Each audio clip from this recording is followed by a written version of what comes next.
നമ്മുടെ സ്ട്രീറ്റ് ഫൈറ്റിൽ നമ്മൾ കോമ്പറ്റീഷനിൽ ചെയ്യുന്ന പോലെ കൈ ഇവിടെ ഒന്നും ആരും വെക്കാറില്ല. എല്ലാവരും ഇങ്ങനെ നെഞ്ചും പൊക്കിയിട്ടാണ് പൊതുവെ സ്ട്രീറ്റിങ്ങിന് വരുന്നത്.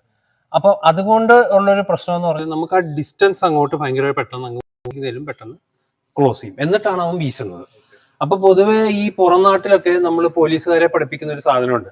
അവര് പൊതുവെ അവരുടെ ഒരു സിവിലിയനോട് സംസാരിക്കുമ്പോൾ കൈ എപ്പോഴും ഇവിടെ വെച്ചിട്ടാണ് സംസാരിക്കുന്നത്. അവൻ ചിലപ്പോൾ ഷട്ടയിലായിരിക്കും പിടിക്കുന്നത്, വേറെ എവിടെയെങ്കിലും പിടിക്കും, പക്ഷെ കൈ ഇവിടാണ് വെക്കുന്നത്. അതിന്റെ ഉദ്ദേശം എന്ന് പറഞ്ഞാൽ ഇപ്പൊ നീ റൈറ്റ് കൊണ്ട് വീശിക്കേ, കണ്ടോ, ഇവിടെ നിന്ന് ഇപ്പൊ ഞാൻ കൈ ഇവിടെ താഴെ വെച്ചിട്ട് ഇപ്പൊ നീ വീശിക്കേ, അതിന് മുമ്പ് അടി വീഴും, മനസ്സിലല്ലോ. അപ്പൊ കറക്റ്റായിട്ട് വീശുന്നവനാണെങ്കിൽ അടി ഉറപ്പായിട്ടും. അതിനേലും നല്ല നമ്മൾ ഇവിടെ നിന്ന് സംസാരിക്കുമ്പോഴുള്ള ഗുണം എന്ന് പറഞ്ഞാൽ നമുക്ക് പെട്ടെന്ന് കൈ പൊക്കാം, അല്ലെങ്കിൽ ഒന്നുകൂടെ വീശിക്ക് അകത്തേക്ക് കയറി നമുക്ക് ബ്ലോക്ക് ചെയ്യാം, പിന്നെ നമുക്ക് വേറെ പല സാധനങ്ങളും ചെയ്യാം. ഉദ്ദേശം കൈ ഇവിടെ വെക്കുക. മിനിമം നമുക്ക് ചെയ്യാൻ പറ്റുന്നതെന്ന് പറഞ്ഞാൽ ബ്ലോക്ക് ചെയ്യാം, രണ്ട് സൈഡിലോ ഏത് സൈഡിൽ നിന്ന് വന്നാലും. അതാണ് ഈ കൈ ഇവിടെ ഹൈ ഗാർഡ്, അല്ലെങ്കിൽ ഇവിടെ നമ്മുടെ ചെസ്റ്റിലേക്ക് ഒരു ഗാർഡ് വെക്കുന്നതിന്റെ മെയിൻ റീസൺ. നമ്മൾ സാധാരണ